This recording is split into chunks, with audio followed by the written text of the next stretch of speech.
বিসমিল্লাহির রহমানির রহিম। প্রিয় শিক্ষার্থীবৃন্দ, আজকে আমরা তোমাদের একটা গুরুত্বপূর্ণ বিষয় নিয়ে আলোচনা করব, তা হচ্ছে আবেগ।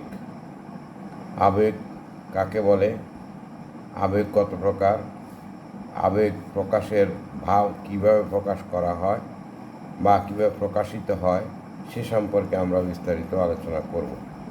আবেগ হচ্ছে এক ধরনের মানসিক অবস্থা, যে অবস্থায় মানুষ যুক্তির চেয়ে অনুভূতিকে প্রাধান্য দেয়।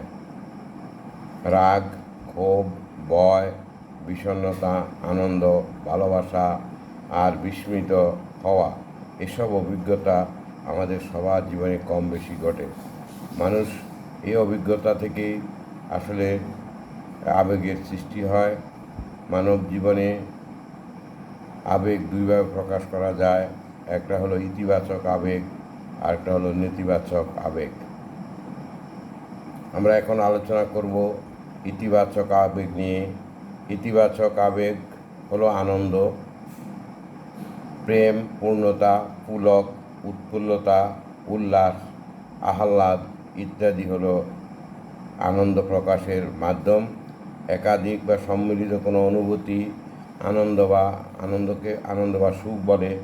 আনন্দ হলো সেই পন্থা যা অবলম্বনে উপযুক্ত ও উন্নত জীবনযাপন করা যায়, যেমন পরীক্ষায় ভালো ফলাফল করা, খেলায় জিতা ইত্যাদি কারণে আমরা যে উচ্ছ্বাস প্রকাশ করি সেটাই আনন্দের মধ্যে পড়ে। সুতরাং এটা হলো আনন্দের আবেগের এটা হলো আবেগের প্রথম প্রকাশভঙ্গি। 2 নম্বর হলো ভালোবাসা। ভালোবাসা হলো মমতা, ব্যক্তি ও পারিপার্শ্বিক বন্ধনে আবদ্ধ হওয়ার বহিঃপ্রকাশ। মানসিকতা, সহানুভূতি, মমত্ববোধের মাধ্যমে ভালোবাসা প্রকাশ পায়। ভালোবাসা বিভিন্ন রকম হতে পারে, যেমন বন্ধুর প্রতি বন্ধুর ভালোবাসা, আত্মীয়ের প্রতি ভালোবাসা, সন্তানের প্রতি মা বাবার ভালোবাসা, ব্যক্তির প্রতি ব্যক্তির ভালোবাসা, কোনো বস্তুর প্রতি ভালোবাসা। এটা হলো ইতিবাচক আবেগের মধ্যে পড়ে। আর এরপরে আমরা আলোচনা করব নেতিবাচক আবেগ। এর মধ্যে প্রথম হলো ভয়। কোনো ক্ষতি বা বিপদের আশঙ্কা অথবা কোনো বেদনায় অনুভূতি চিন্তা করে মানসিক যে অস্থিরতা সৃষ্টি হয় সেটাকে আমরা ভয় বলি। ভয় থেকে মুক্ত থাকতে হলে বিপদকে চিনতে পারা এবং একে এড়িয়ে চলা বা এর মুখোমুখি না হওয়ার ক্ষমতা অর্জন করা,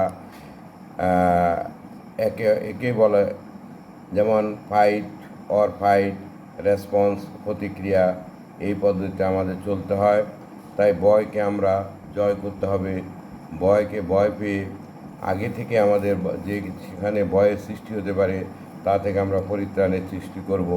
তা থেকে আমরা কীভাবে ভয়কে পাশ কাটিয়ে যেতে পারবো এবং নিজের জীবন, নিজের সকল ক্ষেত্রে আমি যেন প্রতিষ্ঠিত হতে পারি সেটা চেষ্টা করব।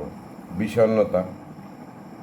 2 নম্বর নেতিবাচকের মধ্যে আছে বিষণ্ণতা, এক ধরনের আবেগীয় কষ্ট যা কিনা অসহায়ত্ব, হারানো কষ্ট, অসুবিধা, বিষাদ, ক্ষোভ, উত্তপ্ততা আরও সর্বনাশী অনুভূতির সংমিশ্রণ ঘটে।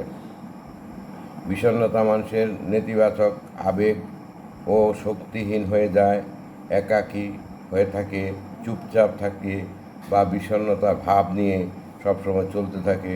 ফলে ব্যক্তির মধ্যে যে সমস্যার সৃষ্টি হয় সে নিজকে গুটিয়ে রাখতে থাকে। বিশেষ করে শিক্ষার্থীরা যখন এই বিষণ্ণতা সৃষ্টি হয় তখন তারা নিজেকে গুটিয়ে রাখে। কারো নিকট তার বিষণ্ণতার কারণ কোনো কিছু বলে না, সে একাকী থাকতে চায় এবং বিদ্যালয় থেকে দূরে থাকতে চায়, শিক্ষক থেকে দূরে থাকতে চায় এবং সবসময় অসুস্থতা বোধ করে। 3 নম্বর নেতিবাচক হলো রাগ। রাগ হচ্ছে এক ধরনের নেতিবাচক আবেগ যা নিয়ে অনিয়ন্ত্রিত মানসিক অবস্থার বহিঃপ্রকাশ।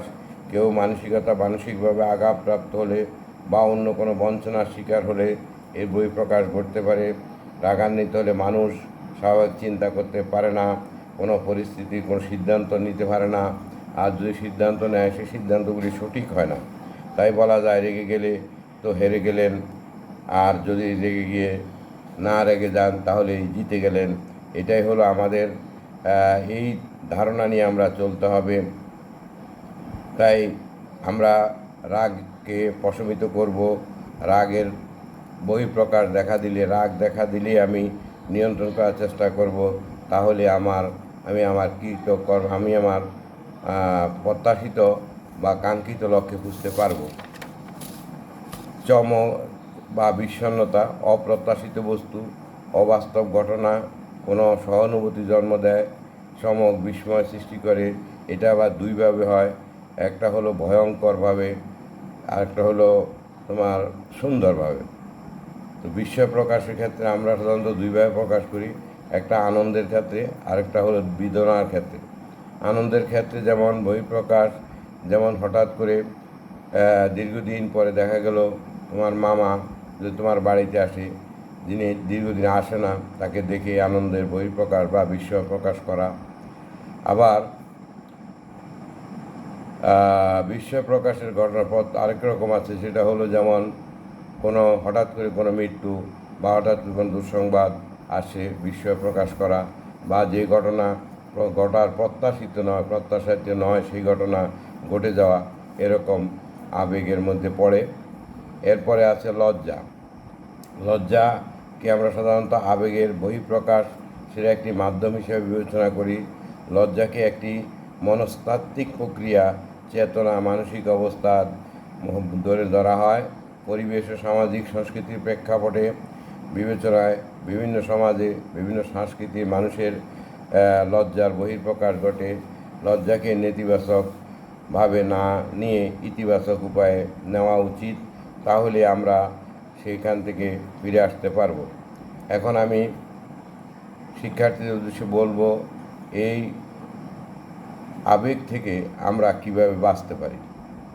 প্রথমত, যখনই কোনো আবেগের কারণে যে বহিঃপ্রকাশ ঘটবে, রাগ হলে আমরা কি করব?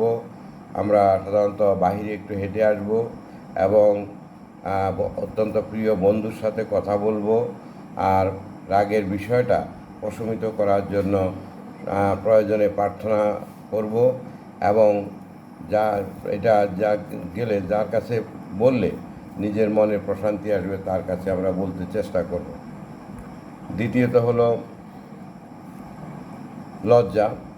কোনো কিছু লজ্জা অনুভব হলে লজ্জা থেকে বাঁচার জন্য নিজেকে লজ্জিত না হয়ে সেই লজ্জা থেকে পরিত্রাণের জন্য আমাকে বিকল্প ব্যবস্থা নিতে হবে, যা থেকে আমি লজ্জা না পাই, এবং যে কাজ করলে আমি লজ্জায় পড়ব তা আগে থেকেই আমাকে চিন্তা করে কাজটা করতে হবে।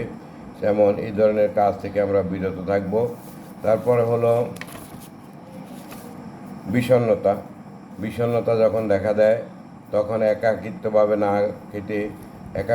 না থেকে এই বিষয়বস্তু নিয়ে মা বাবার সাথে অথবা প্রিয় শিক্ষকের সাথে এই বিষয়ে আলোচনা করলে এর কারণ এবং প্রতিকার সম্পর্কে শিক্ষক বা কোনো প্রদর্শক বা কোনো মা বাবা তাকে সুন্দর সমাধান দিতে পারবে। এরপরে হলো ভয়। যখন কোনো কাজে ভয় পাওয়া যাবে না। প্রত্যেকটি কাজে শিক্ষার্থীকে ভয়কে জয় করতে হবে, ভয়কে জয় করিয়ে এগিয়ে যেতে হবে, তাহলেই তার জীবন প্রতিষ্ঠিত হবে এবং সে সমাজে নিজে প্রতিষ্ঠিত হয়ে সমাজ গঠনে অবদান রাখতে পারবে। কিন্তু আদৌ সত্য কথা, আমাদের এই দেশে, বাংলাদেশে অনেক শিক্ষার্থী শিক্ষকের ভয়, পড়ালেখার চাপ বা ভয় হতে পারে, আবার কোনো ক্ষেত্রে পিতামাতার ভয়ও অনেক সময় লেখাপড়া বন্ধ করে দেয়।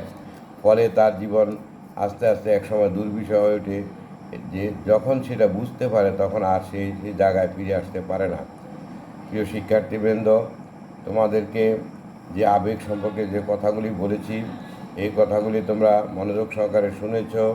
এই আবেগের এই বিষয়কে আমরা আমাদের জীবনে আমরা কিভাবে প্রতিফলন ঘটাবো, সেই বিষয়ে তোমাদেরকে আজকের এই আলোচনা থেকে অনুধাবন করতে হবে এবং শিখতে হবে। শিখে তোমরা সেটাকে এগিয়ে নিতে হবে নিজের জীবন।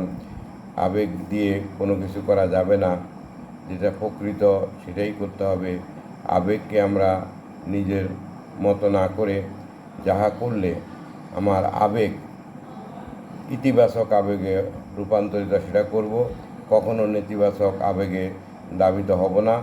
আমরা সকলেই আজকে প্রতিজ্ঞা করব, আমরা সব কাজেই সকল ক্ষেত্রে ইতিবাচক আবেগ গ্রহণ করব, নেতিবাচক আবেগ গ্রহণ করব না।